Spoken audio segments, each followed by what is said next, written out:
लकड़ी की काठी, काठी का घोड़ा, घोड़े के दुम पे मारा हथौड़ा, दुम दबा के भागा घोड़ा, दुम दबा के भागा घोड़ा।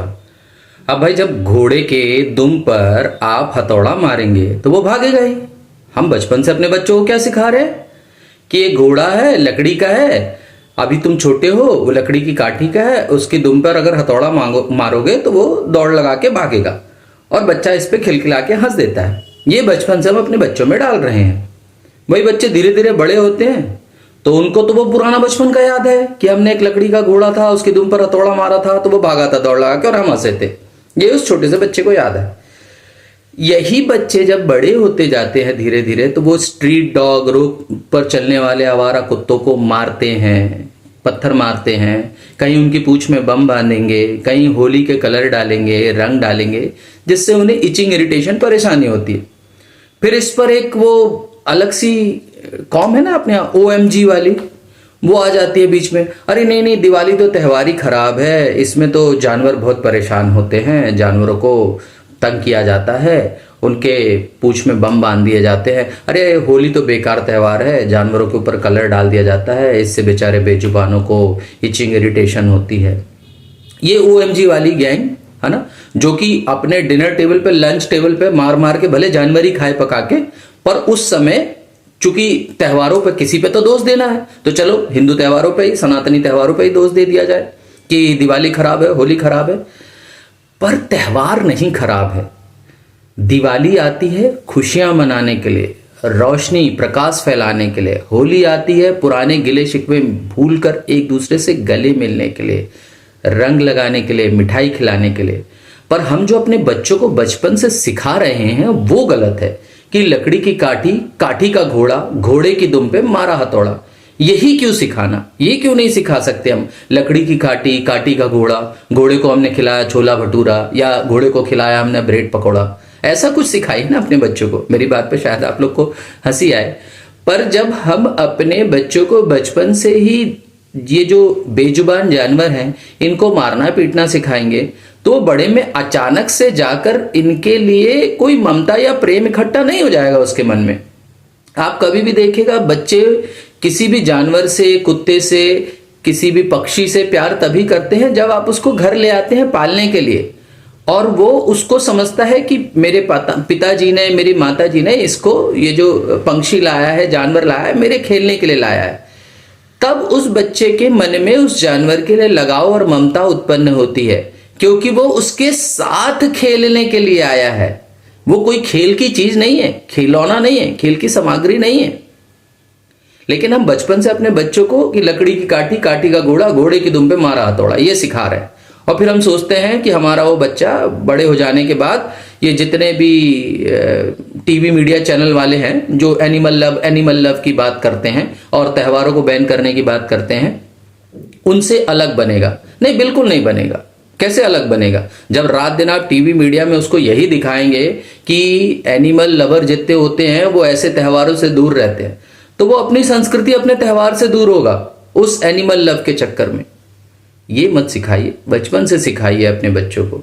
जब आपके घर में बाहर कोई स्ट्रीट डॉग आता है तो उसको रोटी देना, बिस्किट देना सिखाइए। गायें आती हैं, लोग आजकल गाय पाल तो लेते हैं, दूध निकाल के छोड़ देते हैं दिन भर, वो गाय पन्नी खाए, कचड़ा खाए, उससे किसी को कोई फर्क नहीं, पर उनको दूध चाहिए क्योंकि उसको बेचकर पैसा बनता है।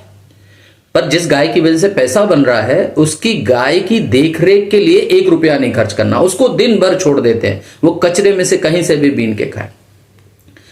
तो जिनके भी द्वार पर ये गायें आती हैं, खिलाइए उनको, 1 रोटी दीजिए। हमारी तो सनातन संस्कृति भी कहती है कि पहली रोटी गाय को और आखिरी रोटी कुत्ते को देनी चाहिए। कितने लोग हैं जो ये बातें अपने घर में अपने बच्चों को बताते हैं कि बेटा घर में जब भी खाना बनता है पहली रोटी गाय को दी जाए और अंतिम रोटी कुत्ते को दी जाए। बहुत कम, शायद उंगलियों पे गिना जा सके, या लोग खुद ही भूल गए, लोगों को ही नहीं पता, उनके आगे वालों ने उनको नहीं बताया, वो अपने आगे वालों को नहीं बता रहे। ऐसा मत कीजिए। आपको अपनी प्रकृति से प्रेम करना पड़ेगा, हर जीव से प्रेम करना पड़ेगा। सनातन संस्कृति तो सिखाती ही यही है कि हर जीव में, चाहे वो जुबान वाला हो चाहे बेजुबान वाला हो, हर एक में प्रभु का वास है। सबसे प्रेम करना ही प्रभु ने सिखाया।